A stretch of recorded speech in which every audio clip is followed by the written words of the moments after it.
Welcome to Kosmos Institute interview with Dr. Cheak. Dr. Cheak is a scholar of comparative religion and philosophy and esotericism, former president of the International Jean Gebser Society. He received his doctorate in religious studies from the University of Queensland in 2011 for his work on French Hermetic philosopher R.A. Schwaller de Lubitsch. Since 2014, he has worked upon several translations of Hermetic texts under the auspices of Rubedo Press and is the editor of the recently revised anthology Alchemical Traditions from Antiquity to the Avant-Garde. He presently lives in Auckland, New Zealand, where he maintains an active interest in tea, wine, poetry, typography, and alchemy. Welcome, Dr. Cheek. Erin, thank you so much for joining us. We're delighted to have you on our maiden voyage for Kosmos Institute's first quarter as an institution of higher learning. I wonder if you could tell us a little bit about what originally drew you to the study of alchemy. Yeah, I always had alchemy circulating in my intellectual world to some degree, but the thing that really drew me in and kind of hooked me and made alchemy a topic of specific research was the work of René Schwaller de Lubitsch. I was reading de Lubitsch's, starting to read his Hermetic and alchemical writings, and there was this vast vision that he had of the of this broad evolution from mineral to man and from humanity to divinity. But also he was involved with the Fulcanelli Circle and with specific natural concrete laboratory processes. And I was intrigued at this kind of alchemy, which embraced the highest of the high and the lowest of the low. And Schwaller was a contemporary of Jung, but with Schwaller we have a very different kind of alchemy that is not just simply psychological. So I was intrigued to learn more, and I was also intrigued to know if there were deeper roots of that kind of alchemy in the world's alchemical traditions, and I think that there are. That's great. Yeah, fascinating that evolution that you're discussing between a sort of like lower, maybe just incomplete or underdeveloped form of being and this evolutionary process.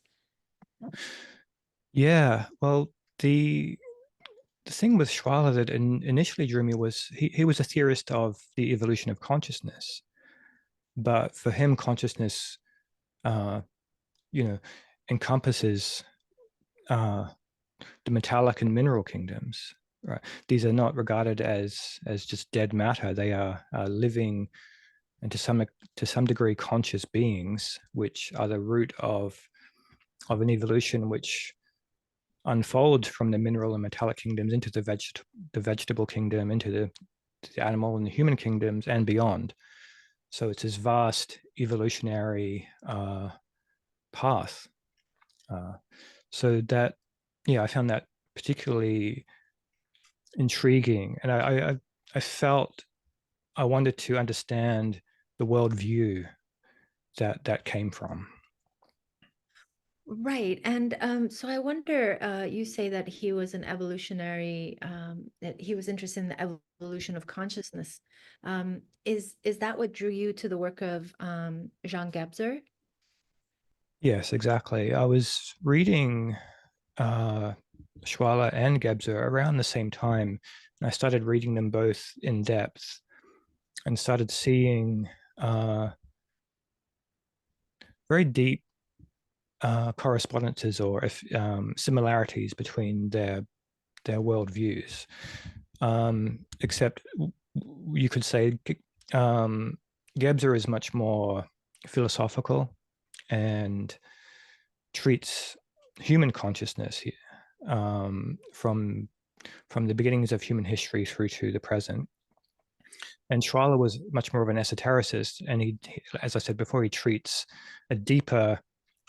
He brings evolution into a depth that precedes the emergence of humans and transcends the emergence of humans. So, but they were both they often they had no they were contemporaries, but they didn't have any connection as far as I'm aware. But they would use often very close or identical language. You know, they would often both speak of the concretion, a spiritual concretion, in relation to consciousness. And I found that again, this synthesis or this juncture of the transcendent and the concrete, which I found, very personally very revealing.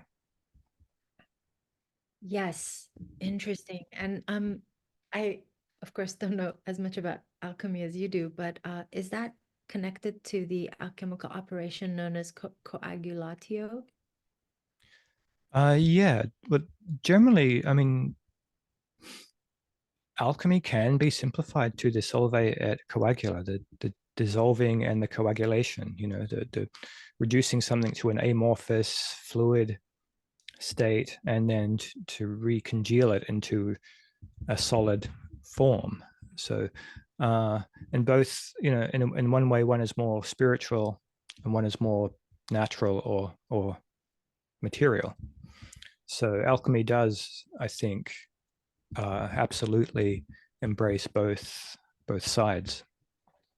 And is there this implication in the alchemical ground, philosophical ground, that the um, material that gets recoagulated after being dissolved um, is has achieved some kind of higher order of being? Yeah, you can definitely say that.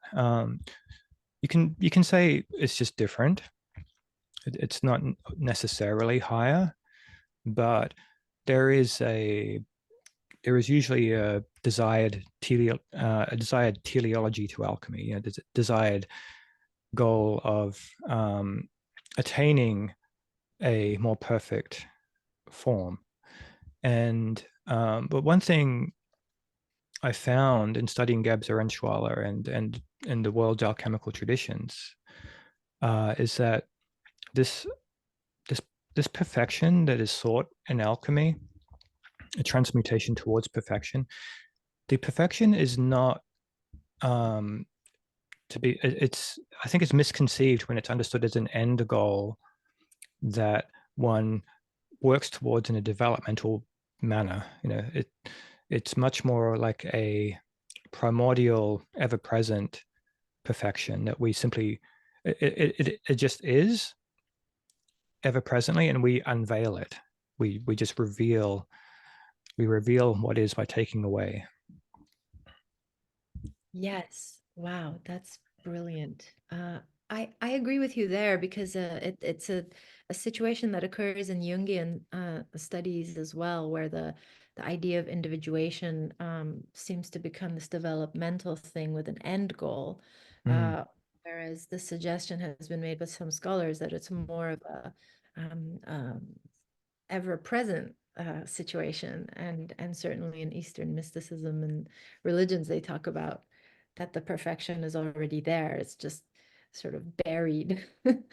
Right. And yeah, this is what I found to be the case when I started looking deeper into the world's alchemical traditions. You find it very explicitly in um, the late Greek authors, such as Zosamos. You find it very much in the Eastern traditions and the Taoist Chinese alchemy. Uh, and so, yeah, it's this idea of unveiling the eternal, um, revealing it from the midst of the transient. You know, so alchemy often starts with the transient and the mortal, and seeks to unveil the immortal and the eternal that is latent within it, or somehow primordially and ever presently uh, underpinning it. Right. Yes. I just had an idea. It feels that from a psychospiritual perspective, it feels that when we are in the experience of the transient, that there's a great deal of fear. And then when the recognition of the eternal kind of really dawns, um, then the fear kind of melts away. Yeah, yeah. I think the root of all fear is the fear of death, or the fear of loss of some kind, and to understand the eternal, uh, to experience the eternal as a reality, uh, it does tend to dissolve those core fears, because you realize everything arises from the eternal and sinks back into it. So in a way, nothing is lost. Nothing dies, in a certain sense, at least. Absolutely. That's brilliant. So Dr. Cheek, could you tell me, would you say that maybe some of these discussions that we're having um, shape a kind of like value system for the study of alchemy? Because just to qualify that question, I think maybe for some people, um, alchemy is this very esoteric, mystical, symbolic language that's difficult to comprehend. And maybe it has some popular appeal in the public imagination. Um, but but what is its value if we were to sit there and study alchemy for, you know, like you've done for years? Um, does it have an inherent value in your view as a teacher? Yeah, I mean, alchemy is um, a worldview. It's a vision of reality that is different from our modern secular materialist reality, and I think we can all see, exactly how that view of reality is going wrong day by day. Uh, but alchemy is part of an ancient spiritual tradition, which also integrates the natural world as part of, a spiritual whole. And so, alchemy, um, I think studying alchemy, on one hand, it gives you a broader vision of the cosmos and reality, which is both, which embraces the spiritual and the natural. And in terms of the language, the symbolism and all the arcane images and terms, um, what that alchemy tended to use images that could describe more than one thing. Alchemical, the language of the elements, for instance, describes, uh, our psychological temperaments, describes our physiological, constitution, describes the weather around us, the nature of the natural world around us, the nature of the cosmos. And a given elemental or symbolic term could refer to anything across that spectrum. But also there was an understood connection between the things that this one term could represent across an entire spectrum. So there was a kind of a vein that ran through, connecting our innermost world to the outermost world. And I do think we've lost that. I mean, certainly with the scientific revolution and the abandonment of the elemental theories of the ancient world, uh, it was kind of, um, you could only really do that by misunderstanding what the ancients meant by the elements. They weren't necessarily, um, fundamental molecular building blocks of life, or matter. They were, realities that pervaded as I said before, our innermost and our outermost world, and enable us uh, to feel the fluidity and connection between those two seeming opposites. Right. Yeah, that's amazing. Wow. So, so now we want to maybe bring it a little bit closer to home and ask to just kind of follow up on that about if you were to explicitly tell someone, what is the relevance of alchemy to your day-to-day life? For example, I love what you just said about it being a world view. We do like to emphasize this idea of world views being constructed and how there's a lot of unconsciousness about the operation of worldviews in our psyches, both personally and culturally. So, how could alchemy help individuals recognize certain worldviews at work in them and maybe just sort of open the space to other perspectives? Right. Perhaps to answer that question in a roundabout way, I might say that, at least to answer the initial phrasing of your question, um, is, what is the value of alchemy? And I think, at least for me personally, I find that alchemy is the ability to transform poisons into medicines.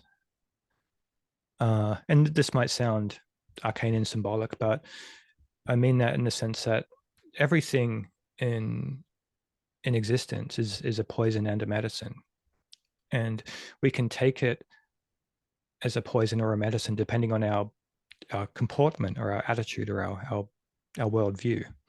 And to some degree, worldviews are medicines and poisons. They can be toxic, or they can be enriching. But we're looking for worldviews that bring us into direct contact with the nature of reality rather than to immerse us in illusion. So I think alchemy, I do think the genuine spiritual currents of alchemy are systems for awakening from illusion into true reality.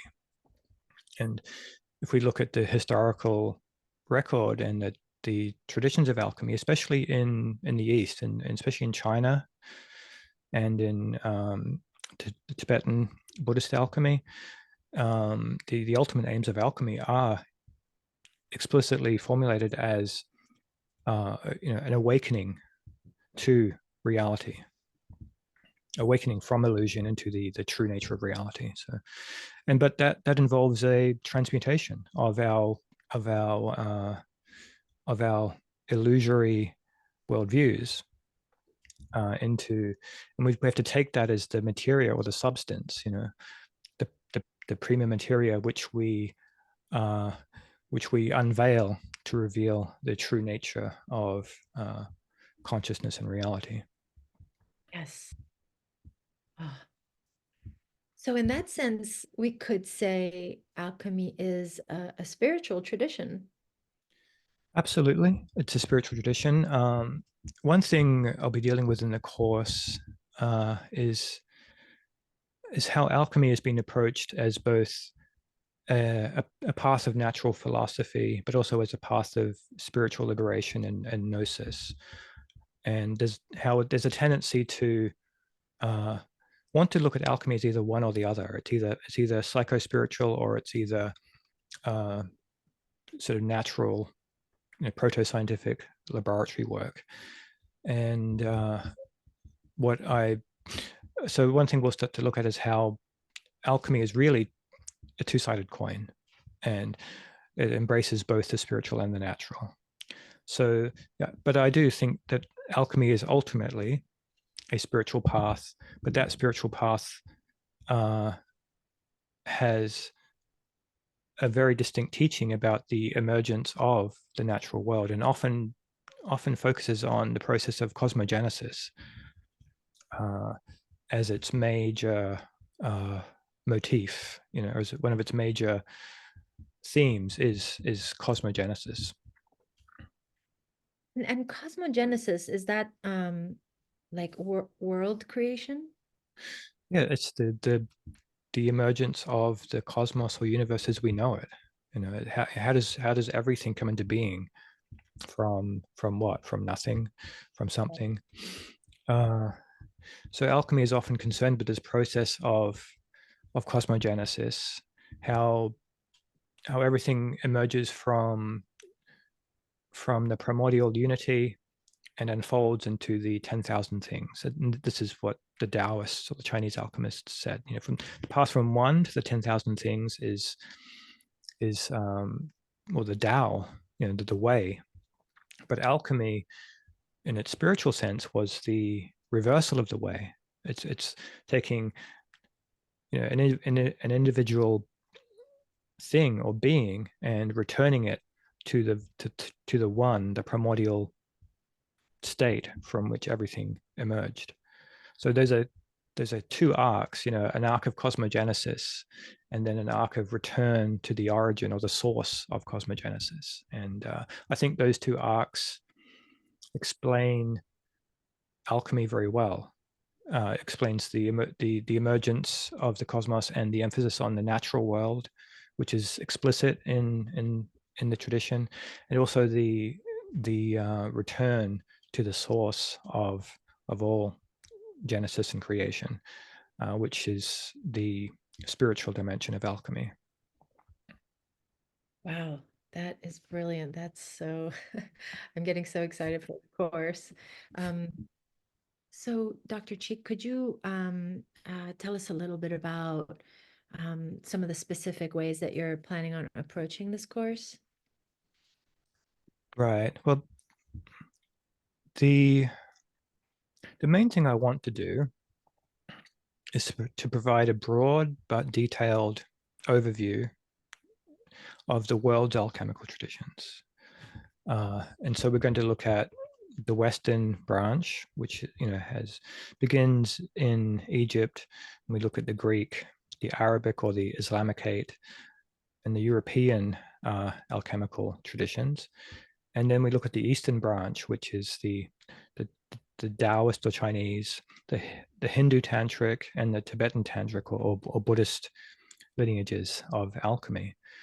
And in doing that, I mean, one of the issues or themes that comes up is what I mentioned earlier about is alchemy a spiritual path or a path of natural philosophy and experimentation, you know. And it really, we start to, when we look at the broad picture and we see the different traditions in a reasonable amount of detail, but we're also able to compare them, we start to get a picture of what the whole of alchemy looks like. And because often, especially in the West, we have alchemy come to us in forms which are parts of a whole, you know, and and we mistake a part for the whole. We think it's just psychospiritual. We think it's just laboratory. But and I think the Eastern traditions in particular are very instructive on showing us what the whole phenomenon looks like in its where we can see the spiritual and the natural dimensions working hand in hand and how they informed each other. Right, because the Eastern spiritual traditions had at least the Indian tantric seems to have had a literal kind of something to do with treated mercury. Is that right? Oh yeah, yeah. The Eastern traditions, they were making there were a lot of um, what we would call iatrochemical preparations, which is medicinal alchemy, you know, and or medicinal chemistry almost. And they were working with minerals and metals and making medicinal preparations that they would ingest, and they would have alleged, you know, effects like enabling superpowers, like or cities in the tantric tradition, like flight and supernatural knowledge and all these sorts of things. So the Eastern traditions are very interesting because you get between, I guess, the natural world and the spiritual path, you have the human body as an alchemical vessel, and the human body is a laboratory in the Eastern traditions for cultivating the internal elixir. You know, the the the elixir of transmutation was cultivated in the the the body's subtle energetic Factory. systems. Right. So that's extremely fascinating, and it's it's part of a spiritual practice, which is partly material and natural, and partly psychological and spiritual. Yes, yes, and a very interesting kind of symbolism of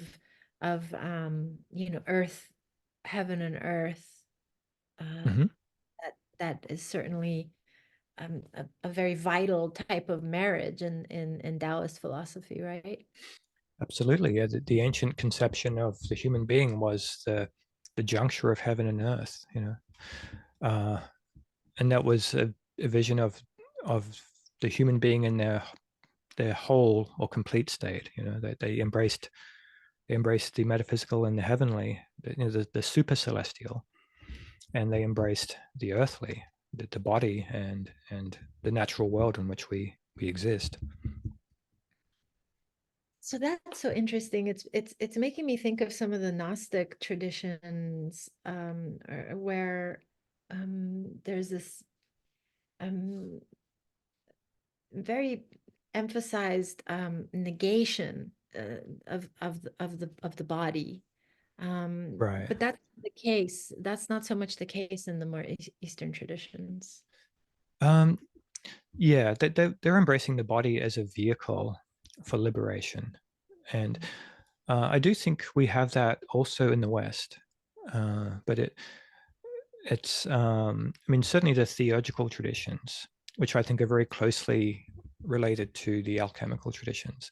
The theurgical traditions are about being embodied in a divine way, you know, and becoming vehicles for the gods ourselves. And but we do get also certain Gnostic streams, and even in the Hermetica, the early Hermetica, there are a lot of texts that seem very negative towards the body and towards this world, and they encourage you to reject the body and the world as impediments to liberation.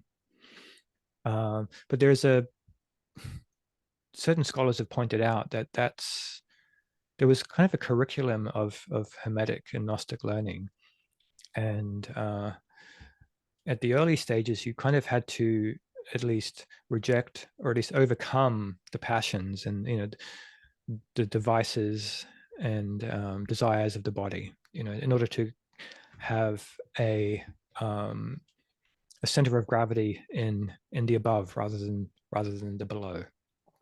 But once that center of gravity pulls you into the into the um, into the above, then you can begin to engage the cosmos and the body in a divine way, rather than in an immortal, impassioned, corrupted way.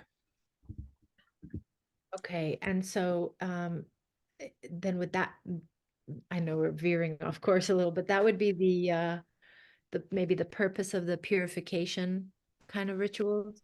Very much. It is a purification practice, and yeah, purification always has a duality about it. It's like this is impure, this is pure, and um, yeah, you don't really want to mix the two when you're in that phase of purification. Right. So it has its And place. yes, and so is that why at least I think in the Western tradition there was this emphasis that the alchemists were always like solitary beings.